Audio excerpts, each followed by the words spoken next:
Arrakis est une planète magnifique quand le soleil est bas. Une planète sèche et sans eau, mais recouverte d'épices. Et forcément, une telle planète attire les convoitises. Voisins d'Arrakis, les Harkonnen, des fumeurs de l'espace, habitent une planète recouverte de riz. Juste du riz. Lassés de cette vie fade et avant d'envahir la planète Soja, liquide et marron, ils attaquent Arrakis afin d'en récupérer le précieux curry. En effet, chapeautés par l'empereur Michel Saran, les Harkonnen n'ont qu'un seul but, cuisiner le plus gros Pokéball de la galaxie. Mais c'était sans compter sur Paul, les boulangeries, qui contre-attaqueront l'Empire à grands coups de pain, fougasse et ficelle au lardon. C'est ainsi que débutera la terrible guerre des épices. Voilà l'histoire qu'on s'était imaginée en se faisant des films avec la BA du blockbuster de Denis Villeneuve dans l'épisode 58. Mais qu'est-ce que ça raconte en vrai? Douille ou pas douille? Nos avis, ceux de la presse. C'est parti pour le match retour de Dune. DJ, kick that shit. Ça te fait mal quand on te tire dessus? Je ressens les blessures. La douleur est une simple information. Votre discours était très éclairant. Très éclairant. C'est du blabla, oui. T'intéresses à qui? T'intéresses à quoi, toi? Est-ce que t'en as de la considération? Tu déconnes, non? T'as aucune notion, t'as fait 40 films, t'as même pas assimilé un minimum de technique. T'es nul. Dune, dune, dune, dune, I want you in my room. So we can get together. So much to put together. Dune, dune, dune, dune. Bonjour et bienvenue dans le match retour de Dune, blockbuster de fin d'été des studios Warner et dernier film de Denis Villeneuve. Alors qu'est-ce qu'on en a pensé? Eh ben, laissez-moi vous présenter l'équipe avec laquelle je suis aujourd'hui pour vous donner nos avis. Avec moi autour de la table, ma team d'épices du podcast. Elle accompagnera parfaitement ce poisson tout rose que l'on nomme saumon. C'est Clémence, la nette. Salut Clémence. Ah, t'as eu la voix de Baby Annette. À ses côtés, il est une partouze de saveur à lui tout seul. L'Asie du Sud se l'arrache. C'est Kevin, le curry. Bonjour. C'est vrai que t'as ton succès en Asie du Sud. Ah oui. On pourrait le confondre avec un des États-Unis ou encore avec une forte tempête avec un vent très violent. Et pourtant, ça n'a rien à voir. C'est Clément, l'origan. Salut. Il est là avec nous aujourd'hui. Je sais pas quoi dire. Et enfin, il est le résident principal de la Chambre des Secrets et a une dent contre Harry Potter. C'est William le Basilic. Salut tout le monde. Elle est complètement absurde. Et si vous trouvez justement ces présentations absurdes, on vous renvoie à notre épisode autour de la BA de Dune dans l'épisode 58. On va donner nos avis sur Dune qu'on a vu, évidemment. Il n'y a pas plus tard qu'hier, donc c'est encore frais. Ah, fallait le voir. Ça gère, m'arrête un peu. Mais bon, où est-ce qu'on va se situer dans cet épisode niveau spoil? Il va falloir l'appeler El Calculator pour qu'il nous donne où est-ce qu'on se situe. El Calculator, salut. Salut les épiciers. Salut. Bonjour, El On Calculator. n'est pas des épiciers, on est des épices. Le taux de spoil est de 78%. Merci El Calculator. Donc maintenant, vous savez à combien de taux de spoil on se situe dans cet épisode. Donc libre à vous de continuer si vous le souhaitez. Peut-être que vous avez vu le film, donc ça vous dérange pas. Ou bien vous en battez totalement les steaks. Et dans ce cas-là, restez avec nous. Sinon, on vous conseille d'aller voir Dune, évidemment. Sinon, gros spoil dans votre face. On va attaquer tout de suite nos avis, mais il va falloir qu'on se situe dans la vraie histoire, de la vraie réalité. Et puis, ça va être encore Kevin. Vu qu'il fait que gagner tous les faitons-titres de toutes les émissions de nos parties BA, Ouais. Kevin, tu vas désigner qui va nous raconter l'histoire vraie de la vraie réalité. Qu'est-ce que ça donne Dune en vrai? Alors, Qu'est-ce que ça Dune? qu'est-ce que c'est Dune? Pas trop de suspense, vas-y. J'ai réfléchi. Il y a beaucoup de monde autour de la table. Il y a tellement de monde. Et je peux pas désigner William parce qu'il a eu la catchphrase. Si tu peux. Non, je peux pas. Il a gagné en partie. C'est gentil.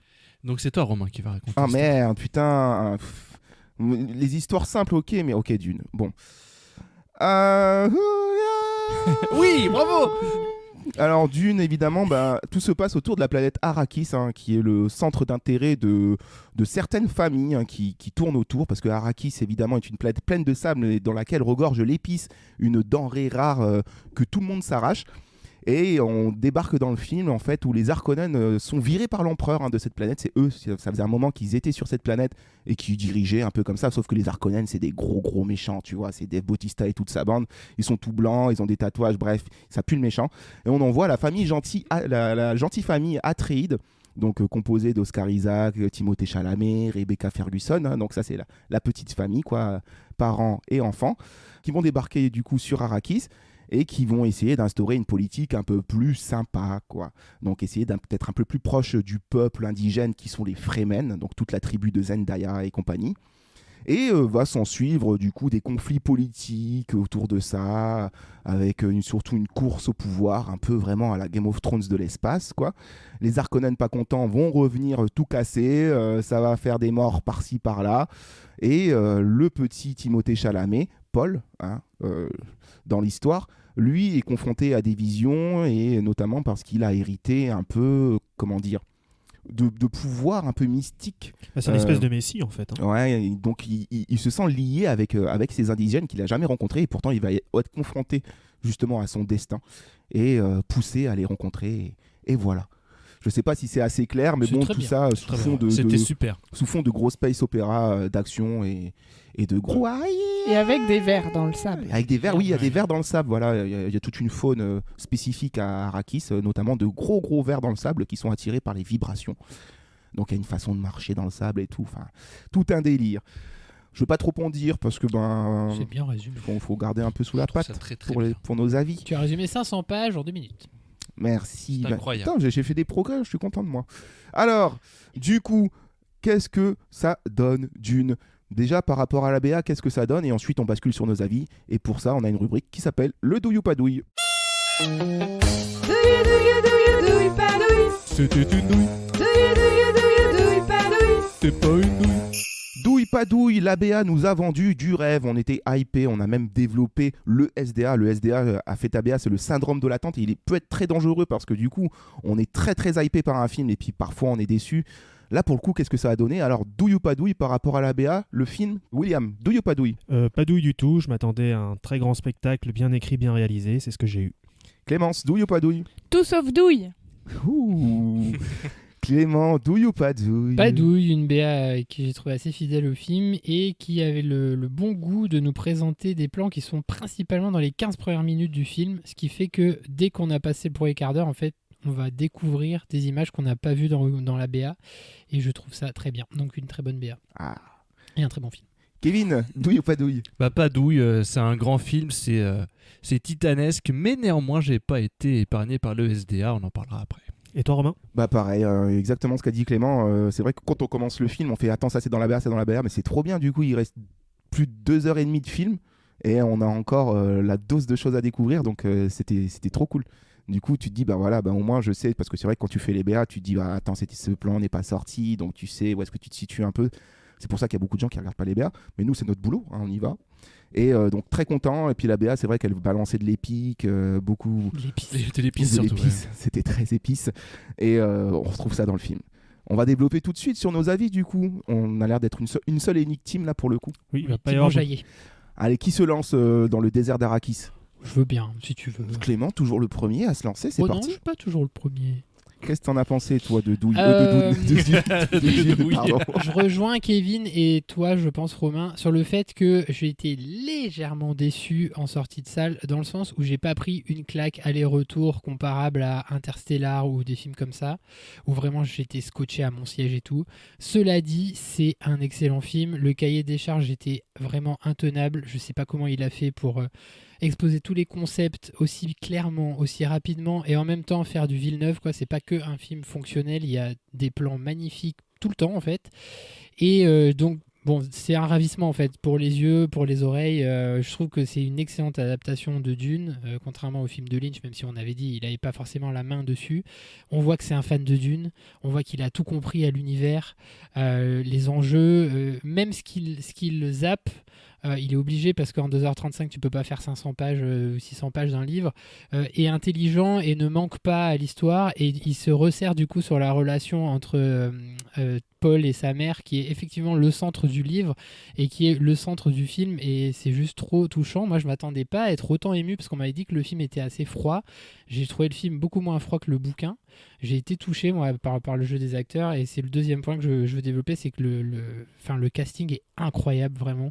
Tous les acteurs sont excellents, ils viennent quand même tous d'univers vraiment différents et ils sont tous parfaitement dirigés. Rebecca Ferguson, mais elle est à tomber, franchement, elle m'a vraiment donné de l'émotion. Chalamet est très bien aussi. La direction artistique est incroyable, les costumes, les décors, les vaisseaux, ça va tout prendre aux Oscars techniques. Je pense qu'il n'y a aucun. Techniquement, c'est quand même incroyable. Les la costumes, moi, direction. ça m'a mis une claquasse. Ouais. Quand ils débarquent là au début dans le vaisseau, on voit du coup, je crois que c'est les. Je sais pas trop. Les Bene Gesserit. Les Bene Gesserit qui débarquent, leurs costumes ils sont nickel. Ce plan, il est incroyable. La séquence du verre. Ouais, en fait, c'est plein de moments quoi. et plus le temps passe, plus le film il infuse en moi et je me dis c'était quand même vraiment un grand film. Et chapeau, franchement chapeau quoi. Bah pareil, moi je suis sorti de la salle, pareil, bah, ça c'est le SDA aussi qui nous a nourris, hein. On a été totalement plongé dans la promo, un peu, on s'est fait un peu avoir aussi sur tous les adjectifs, les superlatifs, les avis dithyrambiques. C'est un jeu dangereux hein, qu'on joue, hein, mais on y va quand même. Mais c'est vrai que forcément ça a joué sur notre avis directement en sortant à chaud de la salle. Et comme tu dis, c'est un film qu'on digère. C'est un film qu'on digère et moi plus ça va et plus j'ai envie de le revoir et plus j'ai envie de lui mettre une super note. Donc c'est vraiment un film que j'ai vraiment envie de revoir aussi pour essayer de capter des petits détails et tout parce que c'est vrai que c'est une grande fresque mine de rien. C'est vraiment les plans à la 2009 qui sont très contemplatifs. Alors peut-être parfois un peu trop où je trouve qu'on aurait peut-être passé un peu plus de temps à s'attarder sur certains personnages secondaires, notamment Gurney, tu vois, par exemple, j'aurais aimé en savoir un peu plus ou j'ai oublié son nom mais celle qui les accompagne à un moment, la Fremen, qui avoue le docteur Keynes oui, voilà. Qui est important dans le livre. Voilà, j'aurais aimé aussi en savoir plus, mais au final, j'avais peur d'en avoir trop et de pas comprendre le film et du coup d'être largué en mode ok très bien c'est un truc pour les geeks, les fans de Dune. Et ça il évite ça. Et ça non en fait non il fédère tout le monde en fait et puis vraiment on retrouve du Villeneuve quoi et ça fait plaisir parce que la lumière, la patte, super. Après peut-être micro-déception sur la musique, mais ça, il faudrait que je l'écoute peut-être plus à tête reposée. Je pense qu'on va, tu vas y on est tous un peu d'accord là-dessus. Ça, je suis d'accord aussi. Ouais. La musique est bien, Hans Zimmer il a fait un bon taf, c'est des bonnes compositions, c'est souvent assez arabisant, assez oriental, donc ça évoque bien le désert. Tu sens au niveau de l'arrangement qu'il a voulu faire quelque chose d'épique, quelque chose de prenant avec ces chants de femmes qui reviennent assez régulièrement. Mais je sais pas, il y a un problème alors je sais pas si ça vient de lui spécifiquement ou si ça vient du montage son qui a été fait dans le film, mais il y a vraiment la musique, ça gueule trop quoi. Et je trouve que ça gâche un peu certaines scènes. Par exemple les scènes de combat où t'as de la cornemuse, pourquoi pas après tout, mais ça franchement ça te flingue les oreilles quoi. Et je crois que c'est la salle. Hein. Après c'est peut-être la salle, je sais pas, j'attends de le revoir et j'ai pas encore écouté la BO comme ça sans le film. Mais bon ça c'était le point musique. Après en Dune je trouve que bon, c'est un film comme vous l'avez dit, hein, c'est un film qui est vraiment incroyable visuellement. Enfin, je trouve que Villeneuve il a vraiment une science du plan qui est assez magnifique. Quoi. Tout le début du film notamment, je le trouve absolument bluffant. Quoi. Il y a que des plans incroyables. Mais si je dois avoir un bémol à faire, et c'est pas forcément de sa faute, c'est que je trouve que c'est un film qui est un peu frustrant. Parce que c'est ça qui est difficile, c'est que là, il est en train d'instaurer une saga au cinéma. C'est un film d'introduction. Et il l'avait même dit en interview récemment, c'est un film d'introduction, donc il doit te poser les bases. Ce qui fait que je trouve, et mon SDA venait de là, que quand je suis sorti de Dune, j'avais l'impression de ne pas avoir vu le film en entier. J'ai l'impression qu'il manquait la deuxième moitié du film. Et c'est un peu dommage. Mais après, c'est tellement un boulot de déjà rendre intelligible cette histoire qui n'est pas forcément évidente à adapter, de le mettre en image avec tous les moyens qu'on peut voir. Franchement, chapeau. Et le point positif de cette frustration, c'est que ça me donne vraiment envie de voir Dune 2. J'ai envie de voir quelle est la suite de ce film. Comment ça fait. Il faut que vous vous précipitiez, vous qui nous écoutez, si vous ne l'avez pas vu, en salle pour aller le voir et ainsi donner plus de chance à Dune 2, voire Dune 3 d'exister. Hein. Il faut y aller parce que t'imagines la frustration si le truc et puis je rajoute, c'est un film, n'allez pas le voir sur HBO Max, allez le voir au cinéma s'il vous plaît. C'est du spectacle. Même si vous pouvez pas aller en IMAX, parce que vous n'avez pas de salle IMAX à côté de chez vous, allez quand même au cinéma. C'est un film de cinéma, c'est un film qui est basé sur la contemplation, sur la démesure des environnements qui sont filmés. Il faut le voir au cinéma. William. Alors, vous avez dit déjà beaucoup de choses avec lesquelles je suis d'accord. J'ai eu la chance de le voir en IMAX. Oh, bien. Ouais, dans une salle aussi bien calibrée au niveau du son. Donc, c'est vrai que les musiques sont peut-être mixées légèrement fort à certains moments. Moi, personnellement, ça m'a pas perturbé parce que dans une salle IMAX, l'environnement est tellement élargi que le son vit et vient pas vous percuter directement dans les oreilles. Donc, c'est vrai que si tu es un peu proche de l'écran dans une petite salle tout de suite, tu prends quand même 85 dB dans la tronche, donc ça fait mal. 95 même des fois. Et vous avez tout dit, hein, c'est réussi à tous les niveaux. Techniquement, c'est incroyable. Il a cette manière de cadrer ses personnages toujours en très gros plan, mais en laissant une grosse zone d'exposition de ses décors derrière, ce qui fait que tu as toujours l'impression qu'ils sont vachement perdus dans un espèce d'univers géant. ça marche à fond. La manière dont il a filmé le sable me touche particulièrement. C'est râpeux, c'est âpre.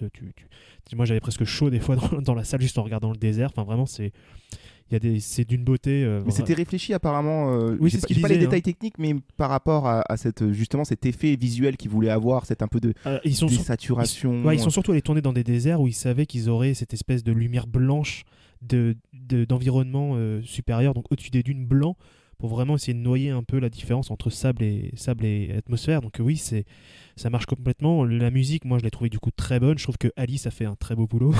Alice, ouais, c'est la chanteuse. La chanteuse qui est dans sa boîte. Ouais. On vous renvoie à l'épisode BA si vous voulez savoir qui est Alice. Voilà, non, vraiment, je trouve que c'est réussi à tous les niveaux. Je trouve encore une fois que de la même manière que Sicario ou Incendie ou d'autres de ses films étaient des vrais cours de cinéma, là c'est pareil, il arrive à rendre ça quand même divertissant.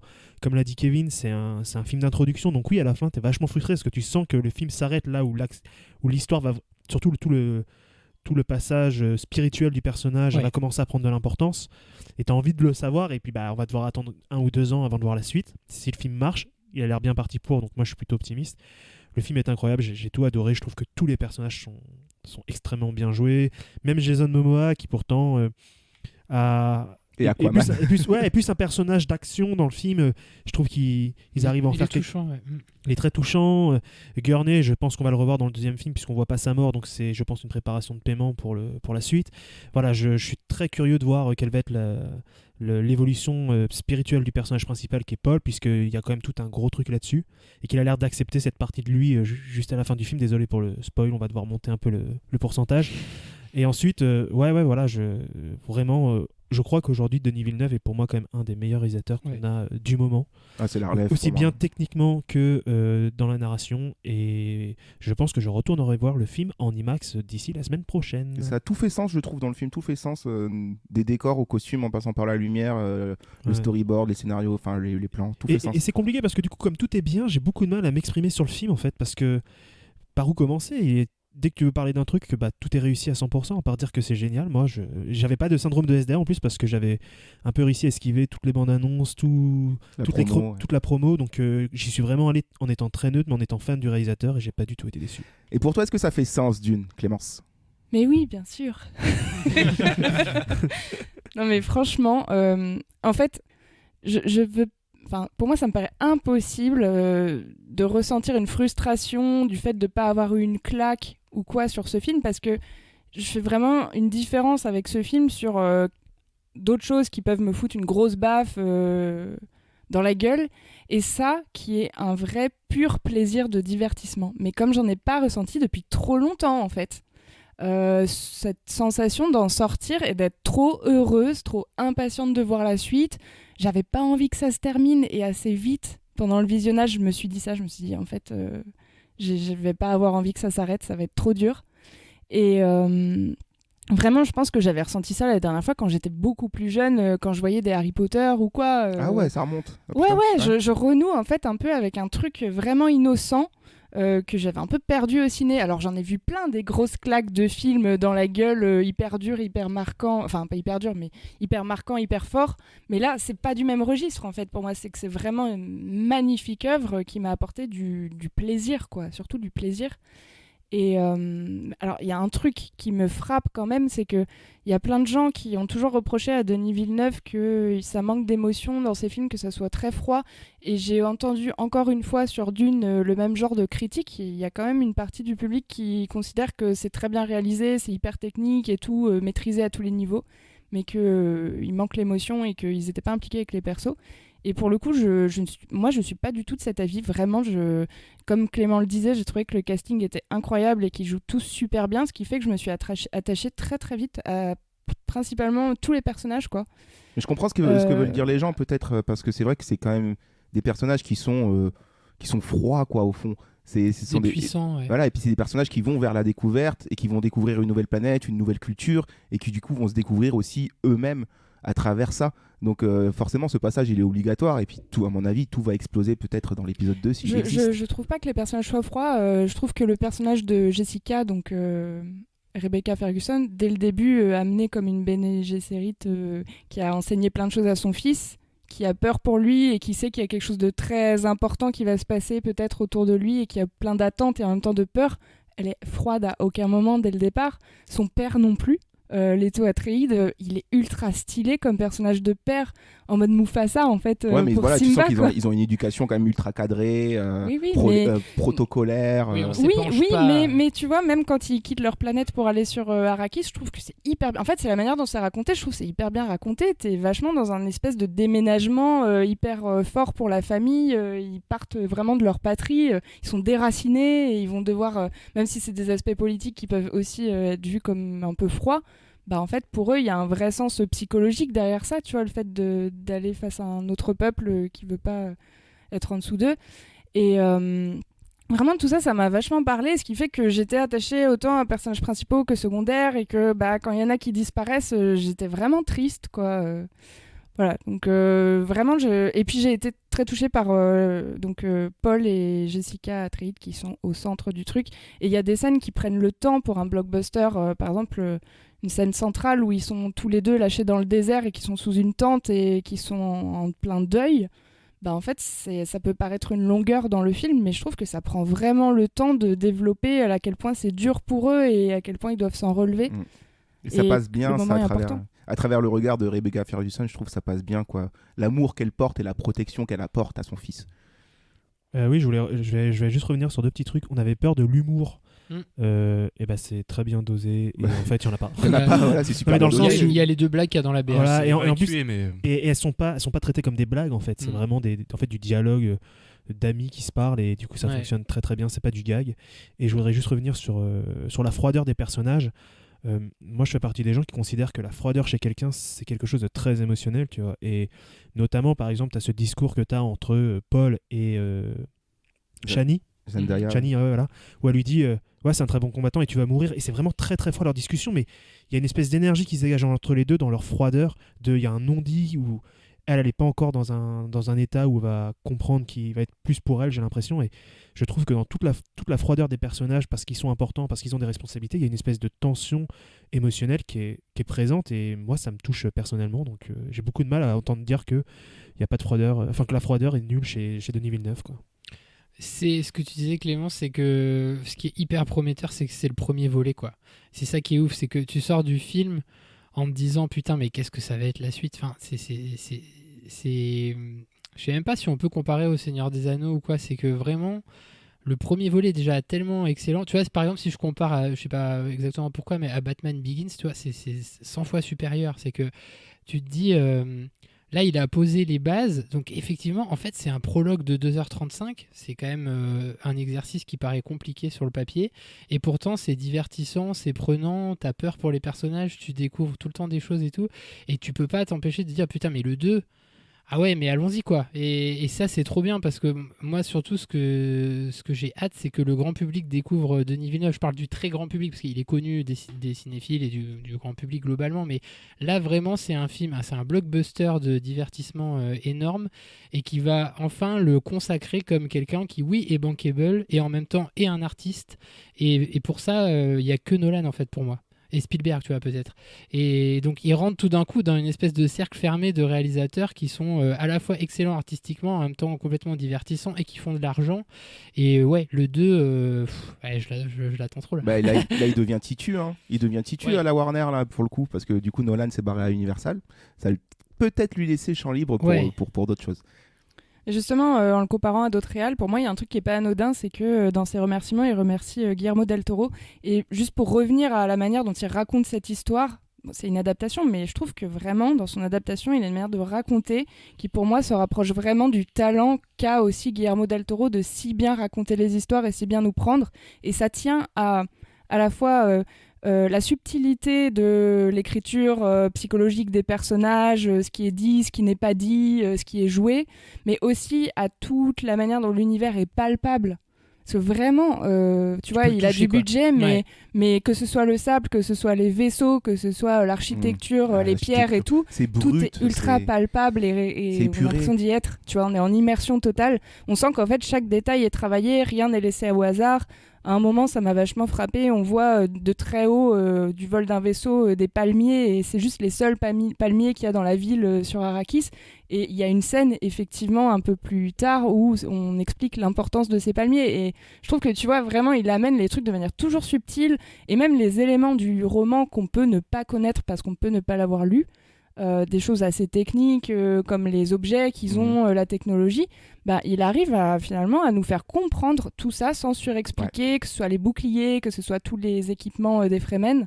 On voit tout ça en action et ça passe tout seul. Donc moi, c'est vraiment un excellent raconteur d'histoire. Il a réussi à poser les bases technologiques, culturelles, géopolitiques d'un monde qui nous est complètement inconnu. Et pourtant, à la fin du film, t'y es, quoi. T'as compris.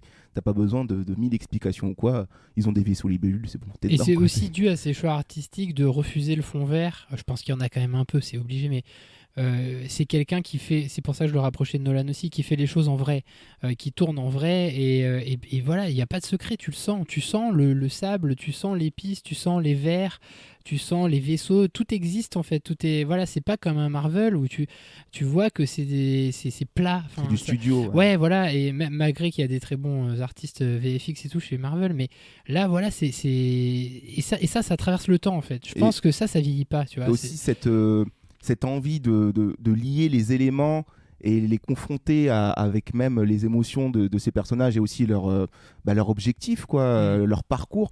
Le fait qu'il ait voulu justement montrer dans ce désert sa force, son pouvoir, c'est parce que le désert c'est pas un désert cool, hein. Un personnage à part entière. Et je l'ai vu en interview et il disait moi je voulais qu'une fois qu'on arrive en Jordanie, je voulais que le désert nous balance tout ce qu'il pouvait, quoi. Et heureusement les dieux du cinéma ont été avec lui et lui ont répondu. Il a eu le droit du coup à des très beaux plans.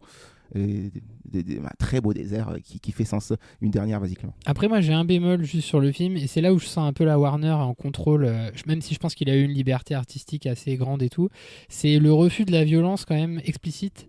Il y a très peu de sang, je sais même pas s'il y a une goutte de sang vrai dans le film. Dans la vision il y a la main un peu ensanglantée, mais ce qu'il faut selon les quotas, quand ça se tape il n'y a pas de sang, il y a zéro décapitation et tout. Il y a un peu un refus de la violence et du sexe explicite dans le film qui est pas dans le livre, qui est plus cru, notamment avec les Harkonnen, même si on sent quand même leur cruauté et tout, ça c'est très bien fait, mais ils sont beaucoup plus brutaux dans le livre. Et j'espère que maintenant si ça marche le film et que ça fait plein d'entrées et tout, que le 2 peut-être on lui lâchera un peu la bride sur la violence et sur le sexe. Ça a l'air d'être un truc que la Warner va pas lâcher. Je pense que je suis un peu naïf. On va terminer avec Kevin. Oui, non, pour répondre, pour rebondir sur ce que tu disais, mais pour la violence, faut se dire aussi que quand tu veux sortir un blockbuster comme ça, d'une telle ampleur, qui est une nouvelle licence pour un studio, même si la Warner a fait des erreurs par le passé, on les connaît, mais il y a quand même des risques commerciaux, et leur intérêt c'est que le plus de monde possible voit le film, donc il faut que ça soit PG-13, il faut qu'il n'y ait pas trop de sang, et ça m'étonnerait que la saga aille au-delà du PG-13. Franchement, ça m'étonnerait beaucoup, c'est pas dans leur intérêt en fait. C'est vrai que ça, moi j'avoue, après c'est con parce que c'est pas forcément utile à la fin, mais c'est vrai que ça manque d'un côté très cruel. Oui, mais c'est ce que dit Kevin. Si tu veux faire rentrer ton public et que tu mets ton PG-13, légalement les salles n'ont pas le droit d'accepter des gens en dessous de cet âge. C'est des considérations commerciales, tu vois. Oui, moi, quand je regarde le film, je m'en fous. En vrai, j'ai 18 ans, j'ai envie de voir un film de la guerre et aussi la violence et du sexe, vraiment. Oui, mais justement, c'est ça en fait, c'est que. Après, c'est pas HBO non plus le livre, hein, tu vois. Bon, il y a pas mais c'est quand même un poil plus violent. Non, bien sûr, mais je pense que c'est un peu un compromis que t'es un peu obligé de faire quand tu bosses sur des films de cette ampleur-là, quoi. Puis ça permet aussi, du coup, de ramener le plus de public, hein, comme tu disais, Kevin, et notamment les journalistes. Attends, je peux dire un dernier truc juste avant. Dernier, parce que alors, pour pas être absolument unanime, il y a pour moi un défaut dans la mise en scène de Denis Villeneuve, c'est les scènes d'action. Justement, je rebondis comme on parlait de la violence. Je trouve que les chorégraphies des scènes d'action ou la manière dont c'est monté, cuté, c'est toujours hyper frustrant. Que ce soit en corps à corps avec Duncan Idaho, là, en fait, il fait toujours des ellipses, il montre pas quand le personnage tombe ou quoi, tout est très coupé, et du coup je trouve que tu vois pas les mouvements, c'est hyper frustrant. Et aussi quand il y a armée un peu contre armée, quand ils se font attaquer là, Bah en fait, il te fout des grosses explosions au premier plan, un Ouais, peu pour c'est- cacher. C'est pas trop son truc. Ouais. Mais Ouais. c'est parce que c'était le même chorégraphe que Camelot apparemment. C'est pour ça. Non, mais comme Je vois un Nolan, petit tacle. ils savent comme pas Nolan, filmer, hein, ils comme savent pas Nolan. trop filmer les combats en tout cas d'humains quoi. Ils ont un peu du mal. Bon, écoutez, ça, en tout cas, bon, bah, on est assez content de ce qu'on a vu. On va peut-être même aller le revoir, je pense. Très Là, content. on est très très content. On vous le conseille évidemment Ah oui, au cinéma. Oui, allez le voir. Il faut que économiquement le film soit rentable pour Je vous en prie, le qu'il puisse en faire un téléchargez deuxième. pas. Le téléchargez pas ce film. Même S'il vous plaît. Voilà, déplacez-vous, allez le voir, allez-y entre potes. Ça Achetez-le vous, en fera, Blu-ray. ça vous fera un très bon moment. Et puis en plus, le film peut paraître long comme ça à 2h35, mais en vrai, on voit pas du tout le temps passer. Moi, j'ai pas vu le temps passer. Pareil. Mais ça, c'est nos avis. Qu'en a pensé bon la presse? Bonne question, n'est-ce pas? Oui. Eh ben, on va aller faire tout de suite un tour du côté de toute la paperasse pour savoir ce qu'ils ont dit sur Dune. Revue de presse. La revue de presse. La revue de presse. La revue de presse. La revue de presse. La revue de presse. La revue de presse. La revue de presse. La revue de presse. La revue de presse. La revue de presse. La revue de presse, c'est simplement pour se faire un avis sur un petit panel comme ça, choisi par Kevin, parce que c'est Kevin maintenant qui va s'occuper de cette revue. où- Monsieur RP. Kevin Eh ou oui. Jean-Kevin d'ailleurs? Et je ne sais pas. Je ne sais pas, mais mon accent revient quand Je sais même. pas, choisir. j'ai- Choisis les journaux, Jean-Kevin. Eh bien écoutez, la presse est dithyrambique et nous avons une moyenne de 4 de presse sur Allociné. Nous avons un score de 88% sur Rotten Tomatoes, ce qui est beaucoup. Putain. Et on est à 75 sur Metacritic. Donc c'est quand même des très bonnes notes, sachant que Metacritic, ils sont pas très sympas à taper. En général. En général. C'est que le début. hein. Et voilà, donc c'est de très bonnes notes. Et oui, bon, donc la presse, voilà, des avis très emphatiques pour le Dauphiné libéré. C'est du jamais vu depuis Star Wars ou Le Seigneur des Anneaux. Ah. Hein, effectivement, on n'avait jamais vu Dune. C'est des belles comparaisons. Merci. Pas le depuis, Dauphiné. en effet. Effectivement, C'est le gratin assez du vrai. Dauphiné. Pour le journal du geek, Denis Villeneuve accouche d'un somptueux tableau qui ravira les amateurs de science-fiction, mais aussi les prosélytes. Et la preuve, je n'ai pas lu le livre, j'ai beaucoup aimé. C'est donc un prosélyte. Pour Libération, alors là, Libération nous a fait une métaphore assez incroyable, je m'en vais vous la lire. Dune, version 2021, est une cathédrale. Un film plein de pompe, d'or et de majesté. Chaque étoffe ou costume qui s'étale à l'écran est plein de noblesse et témoigne des nombreuses heures de labeur de petites mains savantes. Et ça, c'est franchement sympa. Ah oui. Des petites mains savantes notamment. Mhm. Bon, après, on passe au Figaro maintenant, journal qu'on aime moins. Oh, la revue de presse est orientée. Ah, ben d'accord. Elle est belle, la France. Non, le Figaro a beaucoup aimé, mais ils ont fait une critique un peu que je comprends pas trop. En gros, ils ont dit que même si sur son chemin, Villeneuve a vu se dresser de nombreux obstacles, il signe une majestueuse fresque d'anticipation écologique. Mais D'accord. oui. C'est vrai que c'est très présent dans le film. mine Un de rien, tour de ouais. force, et là, il conclut, on comprend pourquoi l'affiche est verte. Mais elle est pas verte. Mais l'affiche n'est pas verte, Elle est bleu-vert. Ils Elle sont est bleu-vert. daltoniens. Ah, faudrait peut-être l'écrire aux journalistes. Elle est cyan. Encore conquis l'humanité, qui titre Villeneuve au sommet. Et qui nous vante les mérites de Timothée Chalamet, qu'ils étaient curieux et inquiets un peu, ils ont mis ça entre parenthèses, de découvrir dans un rôle aussi casse-gueule, et pour eux il convainc Paul Atreides, qui est appelé à endosser malgré lui un costume de Messie, et là le jeu de mots pour le meilleur et pour l'Empire, on apprécie le journalisme Manité. d'aujourd'hui. Ah, bravo. L'humanité. Un gros 20 sur 20. Ça, c'est un jeu. Mais bon, on peut pas plaire à tout le monde, il y a forcément des journalistes Non. qui n'ont pas aimé Ne me dis Dune. pas que. Et il y a les des gens qui n'ont pas inrecuptibles. aimé, Non. notamment un journal extrêmement important dans la presse cinématographique, Le monde. Télé 7 jours. Télé 7, je m'attendais pas. Moi j'étais déjà en mode cahier du cinéma, tout ça. Qui nous parle d'un spectacle hypnotique mais désincarné, avec malgré tout Timothée Chalamet qui arrive à apporter une once d'humanité. Attends. Ils sont durs. Heureusement. Ils sont À durs. Télé 7 jours, c'est toujours dur. Ah, Télé 7 jours, c'est En dehors vraiment, hein, des, ça. des épisodes de Joséphine, ils aiment rien. Et pour conclure, je vais finir avec Marianne qui n'a pas aimé non plus, qui nous dit que les fans d'Herbert et de ce genre de production grandiloquente, j'insiste sur grandiloquente, seront probablement ravis, et ceux qui sont insensibles à ce type de spectacle ne grinceront pas trop des dents. malgré les longueurs de la chose et la musique assourdissante d'Hans Zimmer qui interdit toute sieste. Donc on est désolé pour Marianne. Malheureusement, on ne peut pas dormir dans désolé les pour Marianne salles. qui n'a pas pu dormir pendant Dune. Et tout de suite un témoignage de Jean-Philippe. Oui, Jean-Philippe, apparemment, vous avez voulu faire une sieste à la séance de Dune et vous n'avez pas pu. Ah, j'ai pas pu, il y avait trop de musique. C'est assourdissant. C'est la même personne qui faisait les deux voix. En tout cas, on s'était posé la question de savoir si grandiloquent c'était péjoratif. Bah apparemment, ça l'est. Ah, ça sort. C'est plutôt péjoratif. Et tu sais que depuis qu'on a dit cet adjectif dans l'émission, j'arrête pas de l'entendre partout. Il y a eu des mèmes. Grandiloquent par là. Par contre, t'as pas pris toutes les critiques. Non, Kevin. je suis étonné. Je les ai pas toutes prises, j'ai fait une sélection. T'en as oublié quelques-unes. Oui. Eh oui, Kevin. Excusez-moi, j'ai lu beaucoup de journaux, je n'ai pas tout le temps. Moi, j'en ai une notamment qui dit sous les sunlights d'Arrakis, l'amour se raconte en musique. On a toute la nuit pour s'aimer. En attendant, on vient danser. C'est Gilbert Montagnier Magazine qui dit ça. C'est un magazine que tu peux lire sans regarder. Un magazine exclusivement en braille, effectivement. Oui, et tu as raté aussi la critique des graviers du cinéma, toujours très attendue. Les graviers, j'adore les graviers. Et qui disent, alors c'est le journaliste Patrick Topazov qui dit Dune nous ravit par son absence quasi totale d'eau et de plantes. Le désert rocailleux est à l'honneur sans qu'une immonde goutte ne vienne gâcher son aride beauté minérale. Timothée Chalumeau fait rougir le Ferguson pour forger un duo métallique de cinéma. Ils étaient inspirés, dis donc. Ils ont une bonne plume dans ce canard. Ça a eu 4 galets et demi. Oh là là. Moi, j'en ai vu une passer dans une petite revue, je sais pas si vous la connaissez, c'est les Échos du Distil, qui a écrit 2h36 d'exposition en plein soleil. On a soif d'en voir plus, 5 gouttes de sueur. Bravo. Sympa. On a soif d'en... Distil Magazine, très bon magazine. Ils ont le phrasé, Distil Magazine. Excellent. On a soif d'en voir plus. Peut-être que William, toi, tu as vu un article. Non, j'ai toujours pas appris à lire. Il n'a toujours pas compris le concept de cette rubrique. Si, je l'ai compris, mais vous êtes tellement inspirés que Oh là laissez là. les pros faire. Merci Kevin pour la revue de presse. Et je vous en prie. Écoutez, je pense que Distil Magazine, en tout cas, est... Les Échos du Distil. Les Échos du Distil. Oui, pardon, autant pour moi, les Tout Échos n'est du pas Distil, magazine. pourrait finir sur notre affiche de Dune. Est-ce que vous avez vu qu'ils ont fait un magnifique jeu de mots sur exposition?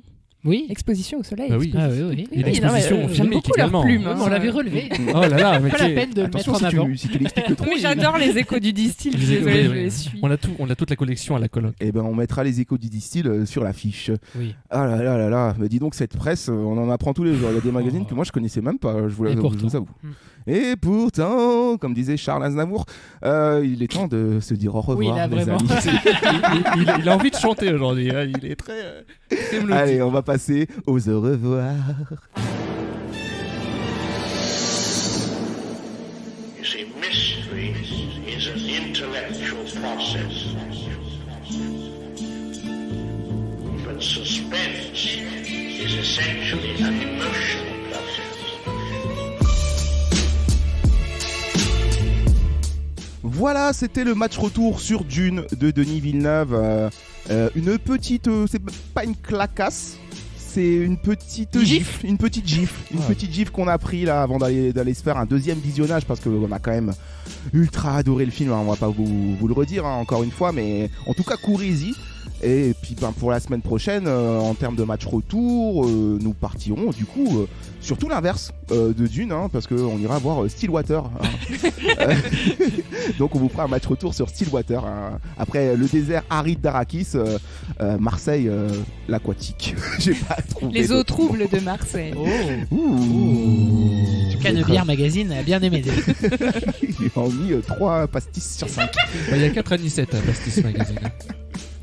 Retrouvez-nous, Fetabea, sur notre site internet, fetabea.fr, Okay. sur toutes les plateformes d'écoute, podcast, de Spotify, à Deezer, etc. Mettez-nous des notes, on attend vos avis sur nos réseaux.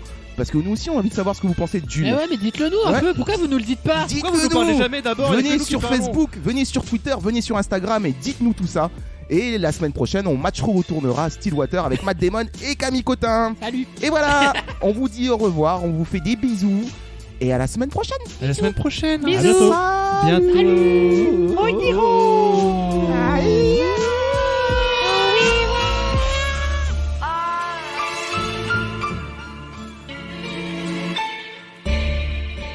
Arrivederci. Arrivederci. Arrivederci. Arrivederci.